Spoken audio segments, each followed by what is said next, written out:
नमस्कार दोस्तों, daily news with Anoop Thapliyal में आप सभी का स्वागत है। दोस्तों, कहते हैं कि जब अपने ही गैर बन जाएं तो दुश्मन की ताकत दोगुनी हो जाती है। जिनको मान सम्मान दो, ताकत दो, जब वही लोग विश्वासघाती बनकर आपको मारने आने लगे तो फिर समझिए कि सब कुछ लुटना तय है। घर का भेदी लंका ढाए की कहावत तो सब जानते ही हैं। कुछ इसी तरह का माहौल आजकल उत्तराखंड की राजनीति में देखने को मिल रहा है, जहां भारतीय जनता पार्टी की धामी सरकार पूरे प्रदेश में नाकाम सिद्ध हो रही है, हर मोर्चे पर विफल होती नजर आ रही है। वहीं कुछ नेताओं की महत्वाकांक्षाएं इस तरह जोर मारने लगी हैं कि कुछ अपना प्रोटोकॉल तक तोड़ने लगे हैं और कुछ अपनी मनमर्जी यहां पर चलाने लगे हैं। पुष्कर धामी की सरकार पर जहां पूरे प्रदेश में नाराजगी सी फैली है, वहीं उनके कुछ अपने कहलाने वाले ही उनकी मुख्यमंत्री की कुर्सी पर नजर गड़ाए दिखाई दे रहे हैं। ऐसे में कुछ सवाल उठना लाजमी है कि क्या उत्तराखंड की राजनीति में कुछ बड़ा होने वाला है? क्यों धामी के अपने ही धामी सरकार को नकारा साबित करने पर तुले हुए हैं?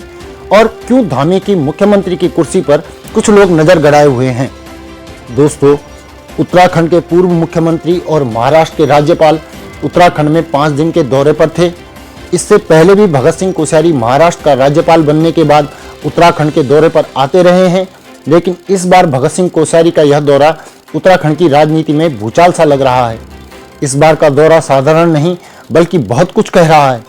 कोश्यारी के इस दौरे के लिए तमाम राजनीतिक दलों का कहना है कि कोश्यारी का यह उत्तराखंड का दौरा और बार की तरह साधारण नहीं बल्कि बहुत अलग है। इस बार के दौरे पर कांग्रेस का कहना है कि महाराष्ट्र का राज्यपाल बनने के बाद कई बार उत्तराखंड आए, पर इस बार राज्यपाल का प्रोटोकॉल तोड़कर गढ़वालू एवं कुमाऊं के कई दिग्गज नेताओं से उन्होंने मुलाकात की, इसलिए उनका यह दौरा सामान्य नहीं कहा जा सकता है। पूर्व मुख्यमंत्री भुवनचंद्र खंडूड़ी और त्रिवेंद्र सिंह रावत से मिलने के बाद कोश्यारी ने राजनीतिक चर्चाओं को और गर्म कर दिया था। सिर्फ इतना ही नहीं, कोश्यारी उसके बाद निर्दलीय विधायक उमेश कुमार से मिलने भी गए। गौरतलब है कि भगत सिंह कोश्यारी प्रोटोकॉल तोड़कर उमेश कुमार से मिलने उनके घर पहुंचे थे, जबकि भारतीय जनता पार्टी के कई नेता ऐसे हैं जो निर्दलीय विधायक उमेश कुमार से नजरें तक नहीं मिलाते हैं। वहीं कोश्यारी सीएम पुष्कर धामी के खास कहे जाने वाले मंत्री गणेश जोशी से भी मिलने इस बार गए थे, इसलिए उनका यह दौरा किसी भी तरह से साधारण दौरा यहाँ पर नहीं दिखाई देता है।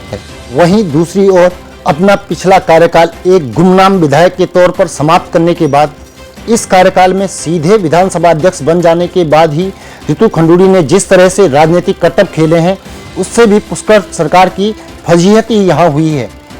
विधानसभा भर्ती घोटालों में बुलेट ट्रेन से भी तेज स्पीड से क्रियान्वयन पर जैसे ही हाईकोर्ट का हथौड़ा बजा, विधानसभा समेत तमाम सरकार सत्ते में आ गई। यकीनन विधानसभा भर्ती घोटाले में जल्दीबाजी की जगह अगर नियमानुसार कार्रवाई की जाती तो विधानसभा और भाजपा सरकार की छवि पर इस तरह का नकारात्मक प्रभाव उजागर न होता। और उसके बाद विधानसभा अध्यक्ष द्वारा मुख्य सचिव और महानिदेशक पुलिस को कानून व्यवस्था के संबंध में निर्देश देते हुए समाचार कुछ इस तरह से छपे जैसे भाजपा की वर्तमान सरकार वाकई कानून और व्यवस्था की स्थिति नियंत्रित नहीं कर पा रही है, और इस प्रकरण में भी भारतीय जनता पार्टी की सरकार की अनुभवहीनता ही यहाँ पर उजागर हुई है। अब एक बार फिर विधानसभा अध्यक्ष ने ऐसा कदम उठाया है जिसकी वजह से जनता एक बार फिर से कहने लगी है कि क्या सरकार उलझन में है या धामी सरकार को किसके अनुसार यहाँ पर चला रहे हैं। ताजा प्रकरण शीतकालीन सत्र गैरसैंण में बुलाने को लेकर हो रहा है, जहां विधानसभा अध्यक्ष ने 2 दिन पहले अवतरित होकर कहा कि विधानसभा सत्र गैरसैंण में आयोजित करने के लिए सर्वदलीय बैठक बुलाई गई है, जिस पर भारतीय जनता पार्टी की सरकार सत्ते में आ गई, और जो सरकार ग्रीष्मकालीन सत्र गैरसैंण में नहीं करा पाई, उस सरकार के लिए शीतकाल में गैरसैंण जाने का मतलब बहुत कठिन यहाँ पर स्थिति विधानसभा अध्यक्ष द्वारा उनके लिए पैदा कर दी गई है। देखिए, विधानसभा का सचिवालय जो है वो सत्र करने के लिए पूरी तरह से तैयार है। हमारे सिस्टम्स होते हैं और वो सिस्टम सुदृढ़ हैं, सही हैं, प्लेस में हैं, सिस्टम्स आर इन प्लेस। तो इसलिए गैरसैंण हो चाहे देहरादून हो, हमारा तैयारी पूरी है। और एक सर्वदलीय बैठक ज़रूर मैंने बुलाई है, जहाँ पर हम लोग आपस में बातचीत भी करेंगे और तारीखों का एक बातचीत भी होगी कि कब हम इस चीज़ को कर सकते हैं। लेकिन मुझे जो लगता है कि 9 तारीख के बाद जो हमारा स्थापना दिवस है उसके बाद ही हम सत्र को रखने का मन बना रहे हैं। और अब सर्वदलीय बैठक बुलाने के बाद विधानसभा अध्यक्ष जीतू खंडूड़ी द्वारा यह कहना कि हम विधानसभा सत्र चलाने को तैयार हैं, सत्र गैरसैंण में हो या देहरादून में, ये अब सरकार को तय करना है।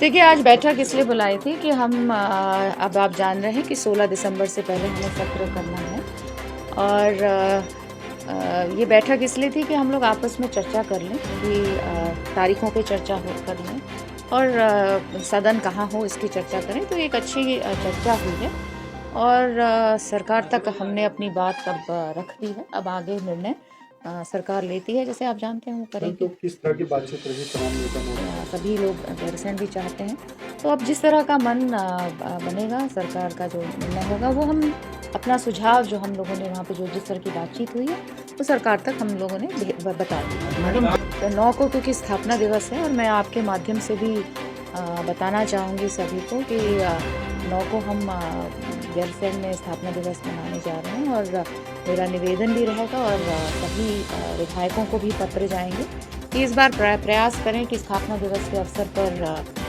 गैरसैंण पहुँचें और वहाँ हम सब साथ में स्थापना दिवस मनाएं।